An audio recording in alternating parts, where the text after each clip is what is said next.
Saudara yang dikasihi Tuhan, sejak zaman Tuhan Yesus, ada saja orang yang memanfaatkan agama. Ada banyak orang yang memanfaatkan statusnya sebagai pemuka agama, baik untuk kepentingan diri sendiri maupun untuk kepentingan kelompok dan golongan. Hal ini semakin hari bukan semakin hilang. Bahkan saat ini setiap hari kita bisa melihat orang-orang yang sejenis. Markus 12 ayat 38-40 memberikan kita ciri-ciri orang-orang yang memanfaatkan agama untuk kepentingan dirinya sendiri. Saya membacakan kepada saudara mulai dari ayat yang ke-38. Dalam pengajarannya Yesus berkata, hati-hatilah terhadap ahli-ahli Taurat yang suka berjalan-jalan memakai jubah panjang. Sekali lagi, mereka suka berjalan-jalan memakai jubah panjang dan suka menerima penghormatan di pasar, yang suka duduk di tempat terdepan di rumah ibadat dan di tempat terhormat dalam perjamuan, yang menelan rumah janda-janda sedang mereka mengelabui mata orang dengan doa yang panjang-panjang. Mereka ini pasti akan menerima hukuman yang lebih berat. Saya baru saja membaca di dalam media online, seorang pemuka agama rumahnya digeruduk oleh massa yang merasa dirugikan karena pemuka agama ini di dalam khotbah-khotbahnya sering sekali menantang orang lain untuk menabur, bahkan sampai mengosongkan isi dompetnya. Tetapi di balik itu ada maksud-maksud tersendiri. Mungkin tidak pun saya sebutkan namanya, saudara sudah bisa mulai menduga-duga. Karena dia termasuk orang yang juga cukup dikenal di kalangan ramai di Indonesia. Oleh sebab itu, relevan sekali apa yang diingatkan Yesus kepada kita. Kita perlu mengenali, kalau saya mengatakan kalau dulu disebut dengan ahli-ahli Taurat, kalau sekarang saya lebih menyebutnya dengan tokoh-tokoh agama yang palsu, yang penuh dengan kemunafikan. Tentu saja saya tidak ingin bermaksud menyerang siapapun, apalagi sesama tokoh agama atau sesama hamba Tuhan.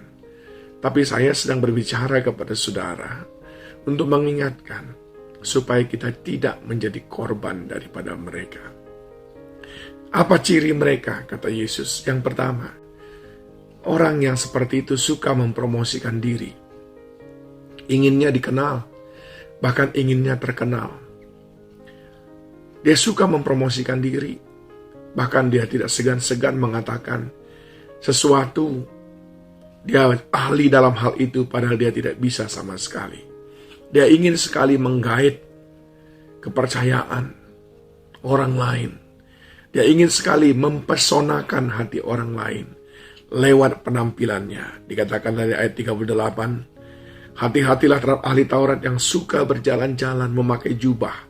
Sedemikian bangganya dengan jubahnya. Jubahnya panjang. Sesudah dia pakai jubah, dia suka menerima penghormatan di pasar. Sekarang tentu pasarnya tidak saja pasar secara fisik, saudaraku. Juga pasar secara virtual. Yang suka menunjukkan tentang kehebatannya di dalam melayani. Suka menunjukkan jubahnya yang bagus, telan pelayanannya yang luar biasa. Itu semuanya jauh daripada yang Yesus contohkan. Yang kedua, saudaraku, yang perlu kita kenali, tokoh-tokoh agama yang palsu ini tadi, ataupun ahli-ahli Taurat yang palsu. Mereka yang sok terhormat, suka sekali memamerkan berfoto dengan pejabat ini dan pejabat itu, tanpa ada dasar, tanpa memiliki maksud yang dapat diterima oleh manusia dan Tuhan. Bahkan tidak jarang foto-foto yang sudah sekian lama pun dia munculkan lagi supaya dia kelihatan terhormat. Di dalam bacaan kita tadi dikatakan di dalam ayat yang ke-39, yang duduk di tempat terdepan di rumah ibadat dan di tempat terhormat dalam perjamuan.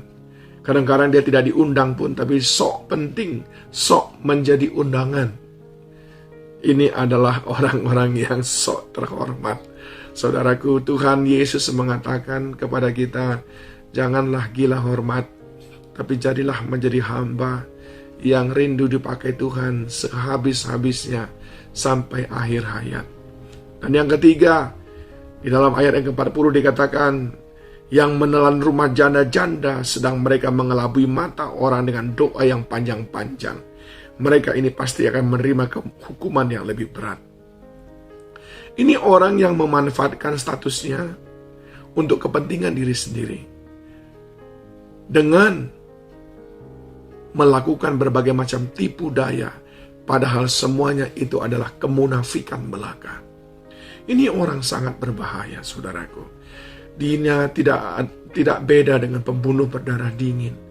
Mengapa? Janda-janda yang lemah, yang mungkin entah itu kaya ataupun miskin, diporoti habis-habisan hanya karena statusnya sebagai pemuka agama, statusnya sebagai hamba Tuhan, statusnya sebagai orang yang mengerti ayat-ayat firman Tuhan, lalu dengan dalih mengajari, dengan dalih membimbing orang itu kepada Tuhan, lalu menghabisi semua yang dimilikinya. Tentulah orang-orang seperti itu akan kepahitan. Hamba-hamba yang seperti ini menjadi batu sandungan yang sama sekali tidak berguna bagi kerajaan Allah.